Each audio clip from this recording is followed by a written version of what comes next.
Hello boys and girls, this is Defub21 and today, again I keep saying it over and over again, surprise surprise, we have another video game trailer. This is a trailer for a video game that I am very familiar with and very interested in and intend to buy when it comes out, I believe, next week. This is of course Total War Warhammer. The trailer is called What is Total War Warhammer for some reason.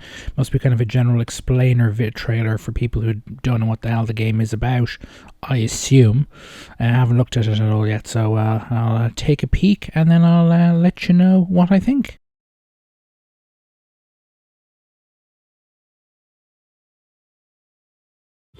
Sega.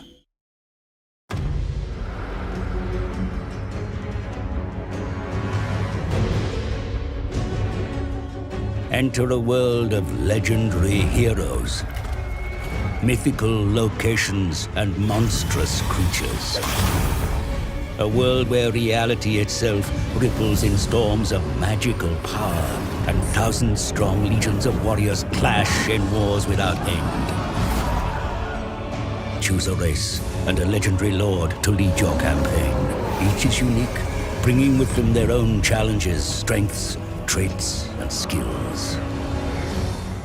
Total War Warhammer is a game of two different but connected game modes. The first takes place on the turn-based Grand Campaign map, where you must plan and execute strategies for survival and conquest. The second comes into play when armies clash on the campaign map, and you have the chance to command your troops in breathtaking real-time battles. On the campaign map, you must capture and manage settlements, or choose to burn them to the ground. Engage in statecraft and diplomacy brimming with intrigue and tactical depth. Maneuver armies as you see fit, and command heroes to help through sabotage, assassination attempts, and much more besides. These heroes from the campaign map can also join you in battle, lending their special abilities to the fight. To unlock the full potential of both your lords and heroes on and off the battlefield, level them up, send them on quests, and maximize the skills and spells at their disposal. With separate personal, campaign, and battle skill trees, you can really customize your characters, and even rename them too. Opportunities for war are countless, whether it's surrounding and besieging your foe, intercepting the enemy underground, or engaging them in titanic battles across mythical lands. With magic, colossal beasts, steam-spewing war machines, and a staggering array of tactical options at your disposal, Total War Warhammer offers thousands of hours of strategy gameplay. This is a world of eternal war and fleeting glory. This is a world whose fate, be it damnation or salvation, is yours to decide. This is Total War Warhammer.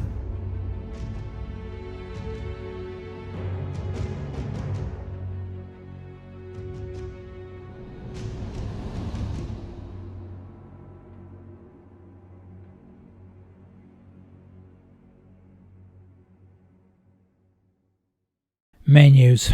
So many menus. It looks a bit, if you're the uninitiated to this type of game or strategy games in general and you saw that trailer, you might find that a bit intimidating. It looks cool, but all those menus might look a bit intimidating to you.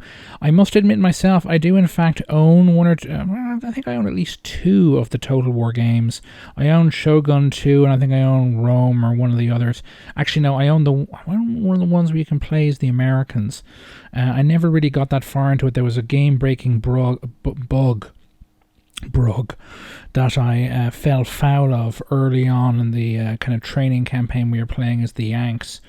or maybe it was the training campaign, I think, and I just couldn't get past it, and I lost interest in the game, and it sat in my hard drive for a couple of months, and then I just uninstalled it for, in favor of something new and shiny.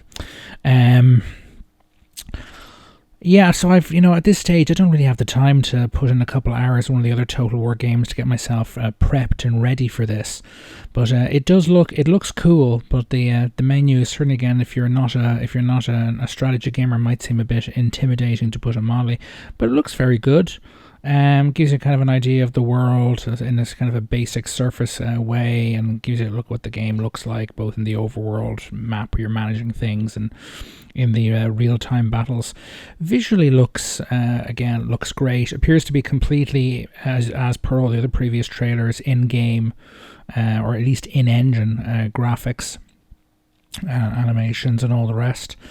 And of course, the other big thing there, for those who don't know, at the end of the trailer you see it mentioned how the Chaos Warriors faction, they're free with the pre-order of the game, or for week 1. So if you buy it within the first week the game comes out, you get the Chaos Warriors faction for free. This was something of a turnaround by I think it is Creative Assembly who's making this game. I think it's Creative Assembly. It's Sega who's publishing, because previously the plan was for the Chaos Warriors faction to be a pre-order bonus, and then after that it'd have to be paid for DLC, and there was a significant amount of uproar over that. I think at the beginning, at the game's launch, there were only going to be 4 or 5 playable factions. I think it's 5. And the Chaos Warriors is one of them, and the fact that they were, for anyone who didn't pre-order a premium DLC you had to pay for, and rubbed people the wrong way.